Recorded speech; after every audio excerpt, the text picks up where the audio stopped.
The coalition of Fulani community of Bauchi state make their stand, expressing strong opposition to the state government's proposal to create new emirates, chiefdoms and districts. Leader of the coalition, Honorable Muhammad Aminu Tukur, states that the proposal seems to be driven by ethnic demarcation rather than historical legitimacy and administrative necessity. This communique, a result of broad-based consultation among Fulani elders, traditional title holders, women, youth and scholars, professionals and community leaders across all the 20 local government areas of the state, is issued in the spirit of dialogue, peace, unity and fidelity to the constitutional values of justice and inclusivity.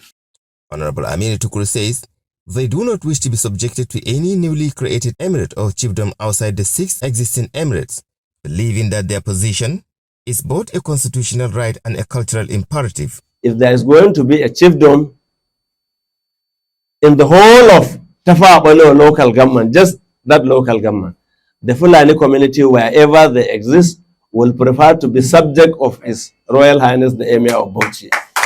This is our position. And by extension, it applies to all the other remaining 5 emirates in the state. We will want to identify ourselves with our ancestors. We belong to the Osmania Caliphate, and we know no leadership other than the Caliphate leadership that we so much cherish and envisage to continue to preside over our affairs. The Fulani community emphasizes their contribution to the state's economy and peace-building effort, hence calls for responsible governance and priority reordering. We are farmers, herders, scholars, security providers, traders, civil servants, and traditional rulers.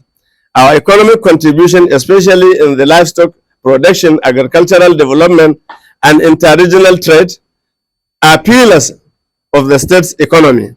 They therefore urge the government to focus on urgent developmental needs such as rural education, primary healthcare services, and infrastructure development. When you go to all our primary schools in the rural areas, even in some suburban centers, you will discover that there are no teachers. And we will want a situation whereby resources are being channeled into productive ventures rather than parasitic ventures. This is our stand. Developing education and healthcare services, rural transformation is the most essential thing the government should engage in. Don't forget the fact that the population of Bauchi State is an agrarian population, constituting over almost 90% of the entire citizenry are engaged in agriculture. Government should garner its energies towards fundamental issues that can solve the problem of humanity. These fundamental issues are nothing other than sound education, sound healthcare services, and sound entrepreneurship development among the citizenry. This is just what we want. From Bauchi State, Muhammad Awal reporting.